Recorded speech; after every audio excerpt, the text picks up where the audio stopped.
Hello everyone, welcome you all complete revision in 9 minutes. तो देखते हैं आज का हिंदू हमसे क्या कहता है। तो सबसे पहले आपने जैसे कि थंबनेल पे देखा होगा कि यूएस ने आपके फोर्ब्स की जो रैंकिंग होती है बेस्ट कंट्रीज की रैंकिंग निकाली है, जिसमें देखते हैं आपका इंडिया का नंबर क्या रहता है। तो सबसे पहले नंबर पे तो आपको पता ही है स्विट्जरलैंड, मोस्टली यही रहते हैं। स्विट्जरलैंड पहले नंबर पे, सेकंड नंबर पे कनाडा, थर्ड पे स्वीडन है, फोर्थ पे ऑस्ट्रेलिया है और फिफ्थ पे खुद यूएसए है इवन। और ये जो आपकी रैंकिंग निकलती है ना, ये कोई भी एक फैक्टर कंसिडर नहीं किया जाता। इसमें आपके एजुकेशन, वहाँ की हैप्पीनेस, वहाँ पे लोग किस तरीके से कितना ट्रेड कर सकते हैं, और सबसे ज्यादा इंपॉर्टेंट है आपका एंटरप्रेन्योरशिप कितनी ज्यादा है वहाँ पे। अगर ज्यादा बिजनेस करने की एक्टिविटीज ज्यादा इजीली मिल जाती हैं, ज्यादा चेक इन बैलेंसेस नहीं रहते हैं, तो वो रैंक में ऊपर होता है नेशन। तो बेसिकली जो इंडिया की रैंक है वो आपकी 30 है। और साथ ही में मैं आपको बता दूं, रशिया की जो रैंक है वो 39 है। 54 द रैंक श्रीलंका की है। 69 जो है बांग्लादेश के है, हमारे पड़ोसी देशों की, ठीक है।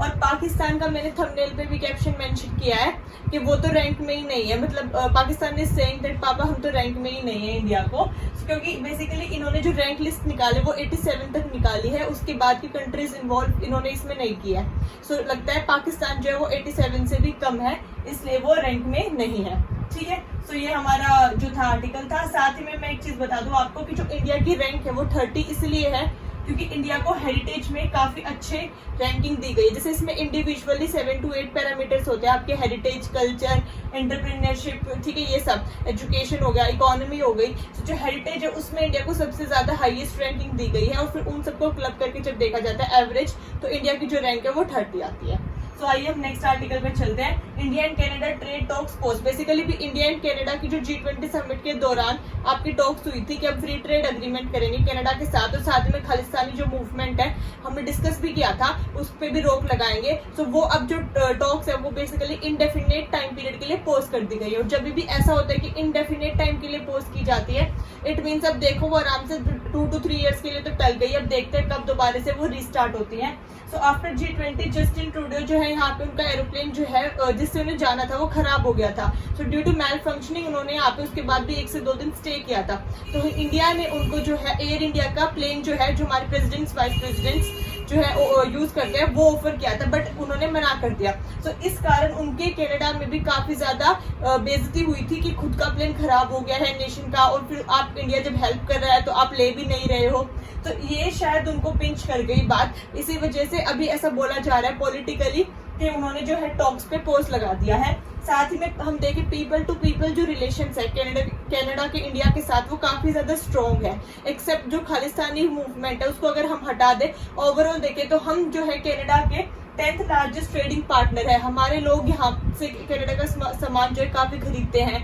कनाडा में इंडिया का जो सामान है वो काफी ज्यादा एक्सपोर्ट होता है, वो लोग काफी परचेज करते हैं। और ऐसा कहा जा रहा था अगर फ्री ट्रेड एग्रीमेंट हो जाता तो हम टॉप 5 उनके जो है एक्सपोर्टर्स में इन्वॉल्व हो जाते हैं, और टॉप 5 ट्रेडिंग कंट्रीज में इंडिया रहता कनाडा के साथ। लेकिन देखते हैं अब कब तक दोबारा से टॉक्स जो है रिजोल्व होती हैं।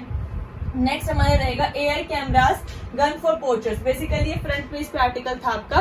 मध्य प्रदेश में जो आपका कान्हा पेंच कॉरिडोर नेशनल पार्क था, वहां पे जो है AI के कैमरास को स्टैब्लिश किया गया था ताकि पोचर्स की क्लियर इमेज ली जा सके और उनपे रोक लगाई जा सके। तो AI ने जो है कैप्चर की है इमेजेस। बेसिकली उसको बोला गया है trail guard AI camera setup. मतलब अब किसी पर्सन को वहां पे गार्ड रह के करने की जरूरत नहीं है देखभाल। AI जो है आपका ऑटोमेटिकली जो है सिग्नल सेंड कर देगा जैसे ही कोई पोचर आएगा। तो आपको ये बात ध्यान रखनी है कि अब AI को हम कैमरे में एज अ गार्ड यूज करते हैं।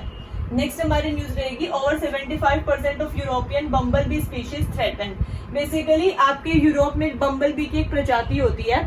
बी जो है हमारा फाइलम अर्थ्रोपोडा में इंसेक्ट्स में आते हैं, ठीक है, नॉन कॉर्डेट्स में बायोलॉजी में। सो बेसिकली जो वो हमारे अर्थ्रोपोड्स होते हैं, मतलब इंसेक्ट्स होते हैं, जैसे हनी भी होता है वैसे ही बम्बल भी होता है। तो ये जितने भी इंसेक्ट्स हैं बम्बल बी वाली स्पीशीज, ये जो है अभी खतरे में आ रही है क्योंकि पॉपुलेशन इंक्रीज हो रहा है, अर्बनाइजेशन बढ़ रहा है, इनको इनका प्रॉपर हैबिटेट नहीं मिल पा रहा है, क्लाइमेट चेंज हो रहा है, ठीक है।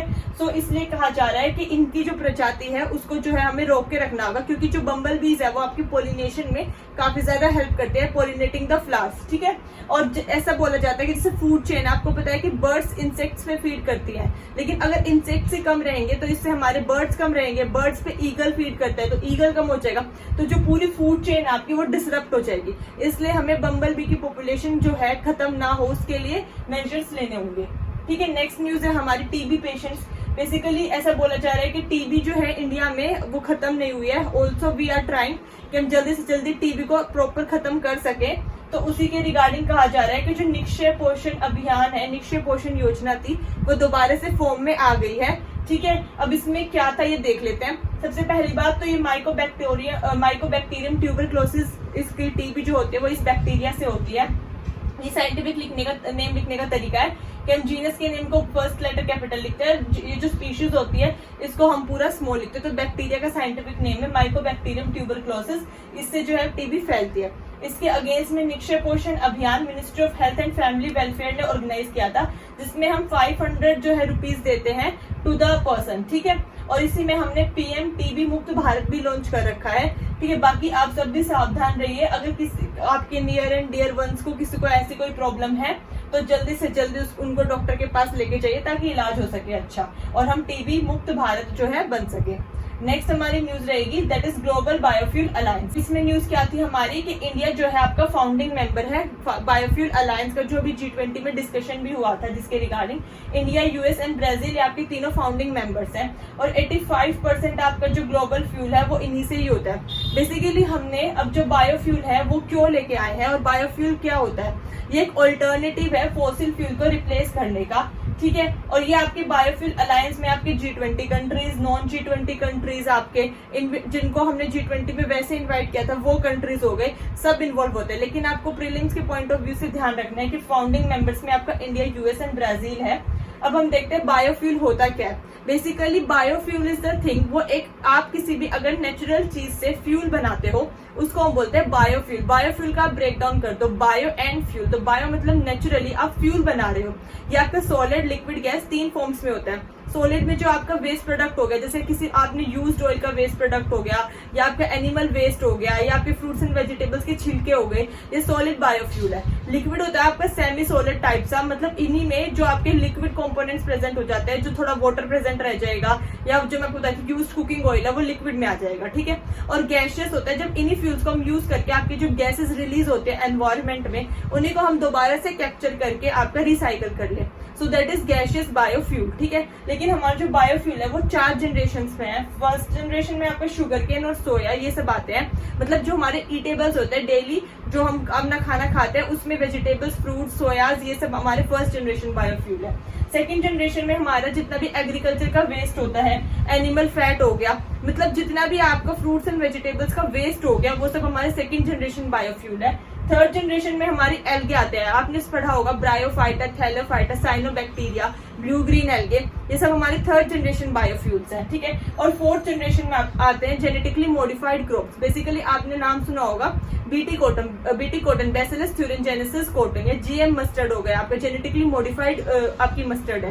तो ये जो जेनेटिकली मॉडिफाइड फूड क्रॉप्स होते हैं जिनमें इनकी हम क्रॉप में एक जीन का नया जीन जो है इंसर्ट कर देते हैं, जिससे वो बेटर पेस्ट रेजिस्टेंट रहे, मतलब उसको पेस्ट जो है कोई हार्म ना कर पाए, क्लाइमेट चेंज से भी वो इजीली सर्वाइव कर पाए, इनको हम जेनेटिकली मॉडिफाइड क्रॉप्स बोलते हैं। बीटी कॉटन इंडिया की फर्स्ट जेनेटिकली मॉडिफाइड क्रॉप है। ठीक है, जिसको हमने परमिशन दी है ऑन अ लार्ज स्केल। तो बेसिकली वो हमारे फोर्थ जनरेशन के बायोफ्यूल्स होते हैं।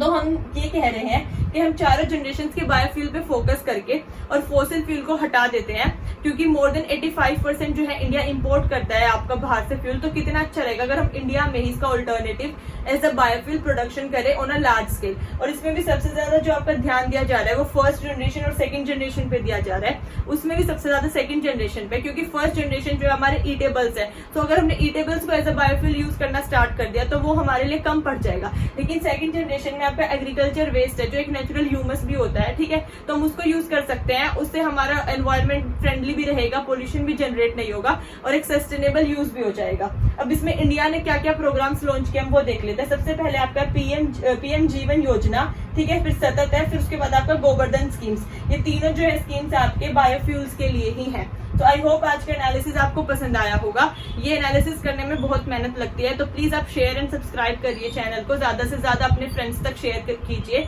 थैंक यू सो मच, जय हिंद।